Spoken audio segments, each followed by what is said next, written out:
خط لکھتے ہیں شمس الدین نماز روزہ فراز کے ثواب مسلم ہے، اس میں کوئی کمی نہیں ہو سکتی. نماز پڑھے گا اس کا ثواب ہے، لیکن اتنا یاد رکھنا بیٹا، لڑکوں کو کپڑا پہنانا، پیاسے کو پانی پلانا، بھوکے کو کھانا کھلانا، اس کا ثواب بھی ہے. اب قرب الہی کی مثال دیتے ہوئے حضرت مخدوم پاک فرماتے ہیں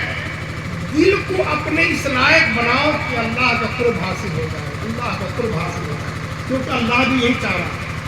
علم یعنی الذین آمنوا ان تخشع قلوبہم لذکر اللہ، اس آیت کا مطلب بھی یہی ہے نا.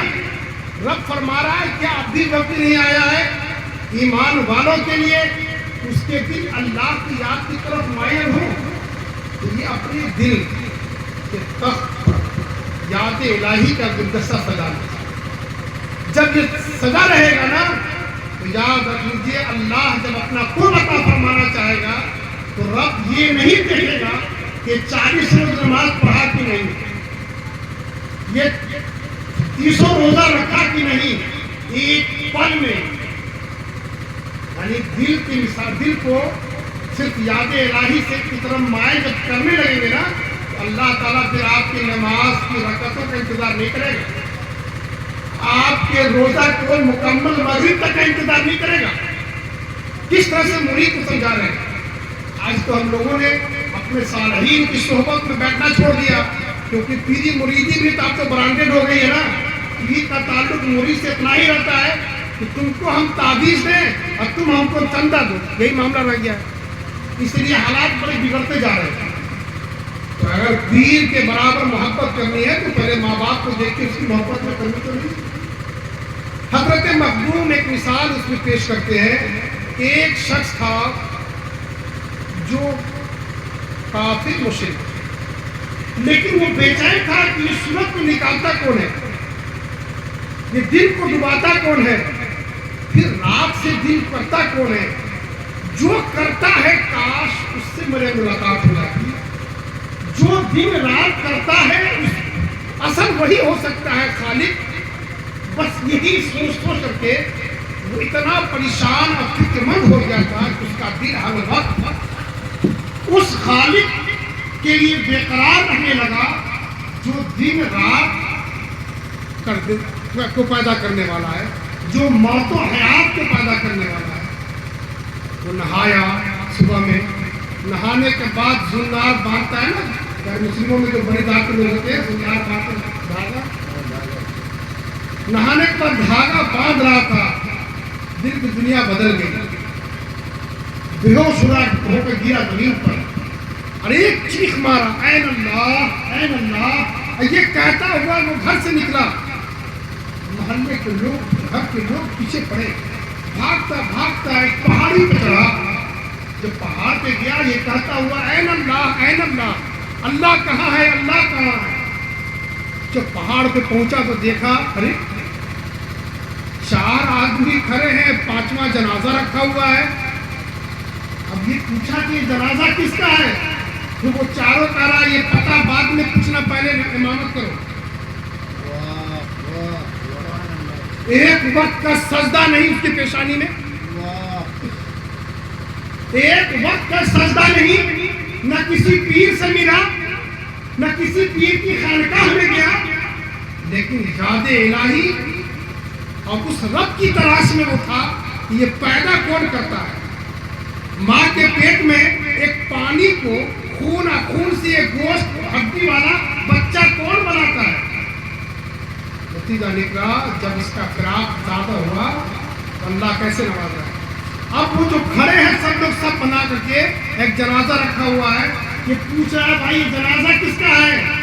تو کہتا پوچھنا بعد میں، پہلے امامت کرو، تمہارے انتظار میں ہم لوگ کھڑے ہیں. یہ بیٹھا جا کے امامت بھی کر دیا جنازہ کی. معلوم یہ ہوا حضرت مخدوم لکھتے ہیں اس پہاڑی پر 5 کتب رہتے تھے اس شہر کے محافظت کے لیے. جب بھی کسی کا انتقال ہوتا تھا تو اس کی نماز جنازہ کے وقت اللہ تعالیٰ 5واں کتب کو بھیج دیتا تھا. تب وہ یاد الہی یا قرب الہی کی تمنا نے اسے بابا مولانا تعویذ دینے والا بابا دعا تعویذ کرنے والا بابا پڑھانے والا مولانا نہیں بنایا، ڈائریکٹ کتب بنا دیا، ڈائریکٹ کتب بنا دیا۔ الم یعنی الذین آمنوا ان تخشع قلوبہم لذکر اللہ، کیا اب بھی وقت نہیں آیا ہے ایمان والوں کے لیے؟ یہاں پر تاکید کے ساتھ آپ سے کہا جا رہا ہے ایمان والوں کے لیے، یعنی جو کلمہ پڑھتے ہیں جو کہتے ہیں میرا نام محمد علی ہے، محمد حسین ہے، عبد الرحیم ہے، اس سے مطالبہ ہے رب کا کہ تمہارے دل ذکر الہی کی طرف مائل ہو۔ یہ بقرعید کی نماز پڑھ لینا یہ کافی نہیں ہے، ملک کے حالات ایسے ہو رہے ہیں کہ ہر مومن اپنی ذمہ داری سمجھے، الہی کے ساتھ بارگاہ الہی میں روئے، مولا اس ملک کی تو حفاظت فرما، اس ملک میں اسلام کی آبیاری کے لیے تو نے اپنی مرضی سے سلطان ہند کو بھیجا، مولا کہ پیارے حبیب صلی اللہ علیہ وسلم کی بارگاہ میں گر گیا کہ روئے یا رسول اللہ ہماری اس ملک کی حفاظت ہو، جس ملک میں اپنی حدیث پھیلانے کے لیے ایک مرتبہ نہیں تین مرتبہ محدث اگر اطلاق شیخ عبدالحق محدث دے دی تو آپ نے بشارت دے کر کے ہندوستان بھیجا، مولا تیرے حبیب کا یہ پیارا ملک عجیب کیفیت سے گزر رہا ہے، سوشل میڈیا کا زمانہ ہے، وائٹ ہاؤس میں کیا ہو رہا ہے سب جانتے ہیں، تو اپنے ملک کے کس گوشے میں کیا ہو رہا ہے ہم تڑپے، اس لیے کہ جس رسول کا کلمہ پڑھتے ہیں اس رسول کا فرمان ہے ایک مومن دوسرے کے لیے ایسا ہی ہے جیسے اس کے جسم کا حصہ، کوئی اگر ناحق ستایا جا رہا ہے تو آپ یہ نہ سوچیں ہمارا نمبر نہیں ہے، تڑپے کچھ نہیں کر سکتے رب کی بارگاہ میں رو، ایسا نہیں کہ سوشل میڈیا پر دیکھ کے فوراً فارورڈ کر رہے دوسرے کو، کیسے آپ کا ہاتھ کام کرتا ہے، کیسے انگلی کام کرتی ہے، کسی مومن کی تصویر کو آپ شیئر کرتے ہیں، وہیں پر ڈیلیٹ ماریے، 2 رکعت نفل نماز پڑھیے، اگر نماز کا وقت ہے تو جا کے مسجد میں نماز پڑھ کے روئے، مولا جو حادثہ ابھی دیکھنے کو ملا ہے موبائل پہ، مولا اب ایسا حادثہ کسی مومن کے ساتھ نہ ہو۔ ہر آدمی کی ذمہ داری،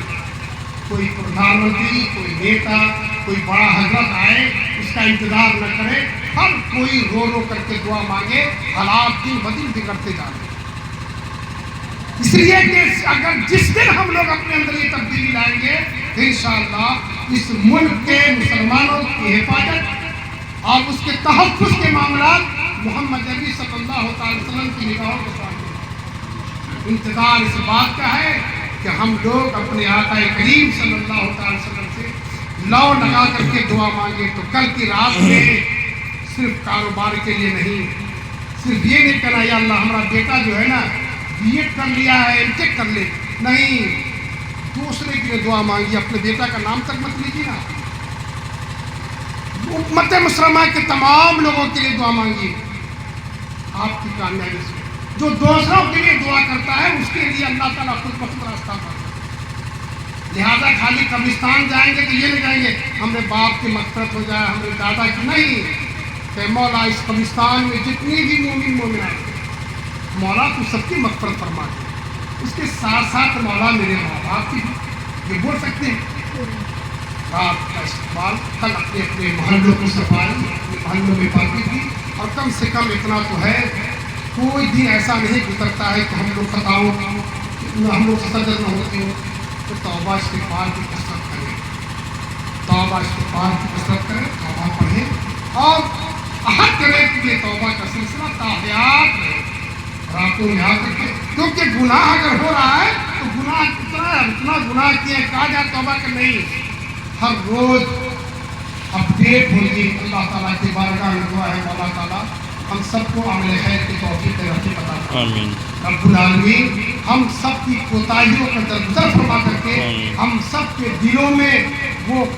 جذبہ عطا فرما دے جس سے تو راضی، تیرا محبوب راضی، کام وہ لے لیجیے تم کو جو راضی کرے، ٹھیک ہو نام رضا، تم پہ کروڑوں درود السلام۔